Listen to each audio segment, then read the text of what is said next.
Hello everyone, আসসালামু আলাইকুম। Welcome back to my another blog. এটা হচ্ছে আমার চিটাং ব্লগের পার্ট 2। এবং সকাল সকাল আমি আর আপু রেডি হয়ে বের হয়ে গিয়েছিলাম, কারণ হচ্ছে আমরা ওর আজকে ক্লাস আছে এবং আমি ওর ক্লাসে যাব, ওর ডিপার্টমেন্ট দেখব। সো ওর ডিপার্টমেন্ট দেখার জন্য ওর ডিপার্টমেন্টের বিল্ডিংয়ে আমরা চলে আসলাম এবং এখানে হেঁটে ওর ডিপার্টমেন্টের দিকে যাচ্ছিলাম। ক্লাসের আসলে ওইভাবে খুব একটা ভিডিও করতে পারিনি ওই দিন, তো আমার হচ্ছে এই ডিপার্টমেন্টের সামনের ছবি। অপর ডিপার্টমেন্ট হচ্ছে কমিউনিকেশন অ্যান্ড জার্নালিজম।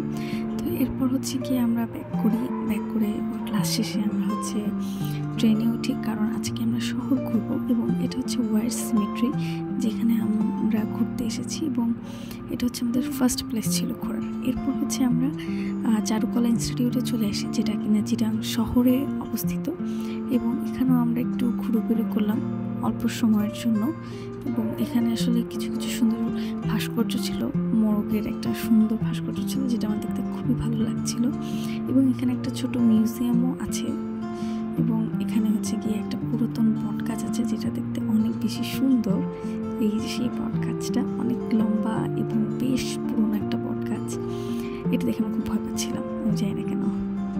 এরপর হচ্ছে আমরা সেখান থেকে বের হয়ে আসি এবং চট্টগ্রাম কলেজ দেখছিলাম এবং রিক্সা রাইড নিতে নিতে চারপাশের জায়গাগুলোকে দেখছিলাম।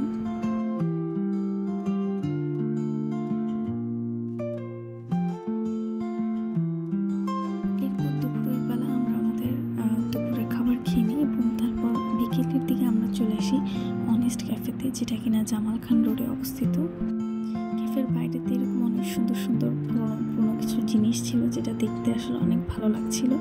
এবং ক্যাফের ভিতরে যাওয়ার পর আমি দেখতে পাই যে এখানে বেশ কিছু জায়গায় আসলে বইয়ের ছোট ছোট সেলফ রয়েছে এবং সেই সেলফগুলোতে বিভিন্ন রাইটারের বিভিন্ন রকমের অনেক রকমের বই ছিল, যেটা আমার কাছে দেখতে অনেক বেশি ভালো লাগছিল। এরপর আমরা সিআরবি এর উদ্দেশ্যে যাচ্ছিলাম, যেতে যেতে চট্টগ্রাম শহরের এই সুন্দর রাস্তাটা হচ্ছে উপভোগ করছিলাম, চট্টগ্রামকে দেখছিলাম, যেটা আমার কাছে খুবই ভালো লাগছিল। ঢাকার বাইরে এসে প্রথম কোনো শহরকে আমার এত ভালো লাগলো, বা মনে হচ্ছে যে শহরটা অনেক বেশি গোছানো, অনেক সুন্দর, এবং ঢাকার মতো আসলে এত যেমন নেই সেই শহরে। এই তো আমরা চলে আসলাম সিআরবির দিকে, এবং সিআরবির পাশে এরকম বেশ অনেকগুলো স্টল রয়েছে খাবারের। এই তো সেই সিআরবি, যদি আমরা একটু সন্ধ্যার দিকে এসেছিলাম, তাই আসলে ওইভাবে ঘোরার সুযোগ পাইনি।